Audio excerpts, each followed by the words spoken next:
طبعًا اتكلمنا مع بعض امبارح عن حاجة كده في الصلاة، وقُلت لكم إن إحنا هنعمل مع بعض فيديوهات الفترة اللي جاية إزاي نصلي بشكل أقرب لربنا سبحانه وتعالى. ولكن طبعًا قبل ما ندخل بقى في الصلاة كان لازم نتكلم عن الوضوء. الوضوء يا جماعة ده صفقة مع ربنا سبحانه وتعالى.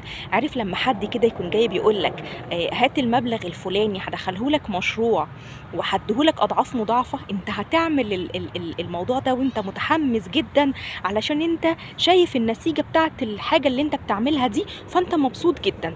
الوضوء كمان لازم تشوف أنت قبل ما تروح تتوضّى أنت هتكسب إيه من ورا وضوءك ده، علشان وأنت رايح تعمله بإتقان، تعمله وأنت مبسوط، تعمله وأنت شايف النتايج اللي هتحصل عليها من ورا وضوءك، فتعمله على أكمل وجه. الوضوء يا جماعة أول حاجة هناخدها محبة ربنا سبحانه وتعالى، لإن إن الله يحب التوابين ويحب المتطهرين.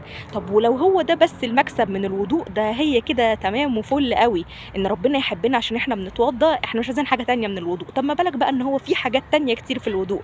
الوضوء من الحاجات اللي أنت لازم وأنت رايح تتوضّى تكون عارف كده إن أنت رايح تغسل ذنوبك، رايح تكفّر عن سيئاتك، رايح تنضّف روحك من حاجات كده مزعّلة ربنا سبحانه وتعالى وعاملة كده على قلبك غشاوة.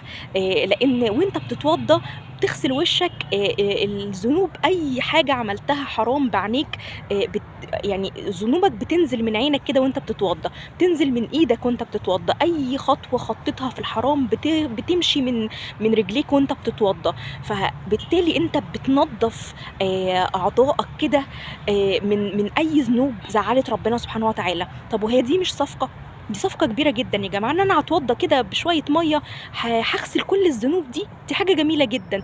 الحاجة التالتة والمهمة جدًا في الوضوء، إن الوضوء شرط أساسي لصحة الصلاة، وما بُني على باطل فهو باطل. لو اتوضّينا غلط وما أتقنّاش الوضوء، في للأسف الشديد ناس الوضوء بالنسبة لها كروِت، كروِت، كروِت، كروِت، لأ هو مش كروِت خالص، هو إحنا لازم نكون بنتقن الوضوء. أنا لو بس مش ماسكة الموبايل بإيديّا كنت وريتكم إزاي على قد ما أقدر نكون بنتوضّى صح وبنتوضّى بإتقان، والأماكن بتاعة المَيّة لازم توصل لحد فين بالضبط علشان خاطر وضوءنا يكون صحيح، علشان ما ينفعش نتوضّى غلط، لإن لو اتوضّينا غلط وما أتقنّاش الوضوء صلاتنا للأسف مش هتُقبل، لإنها شرط من شروطها الأساسية إن إحنا نتوضّى صح، زي ما النبي عليه الصلاة والسلام قال لنا. وطريقة الوضوء الصح والسليمة موجودة على اليوتيوب وموجودة على كل السوشيال ميديا، تقدروا ترجعوا لها.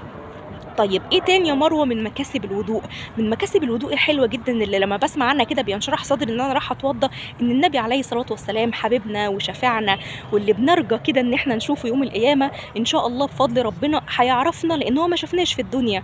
هيعرفنا منين؟ هيعرفنا من الوضوء، لإن إحنا يوم القيامة هنروح وشنا منوّر وإيدينا منوّرة ورجلينا منوّرة. من إيه ده يا ربنا؟ عشان أنت كنت بتتوضّى في الدنيا. طيب وهو دي حاجة ما تخلّكش تحب إن أنت تتوضّى صح علشان تنوّر يوم القيامة، والنبي عليه الصلاة والسلام يشاور عليك ويقول إن أنت من أمته وإن هو عرفك علشان وضوءك كان صحيح؟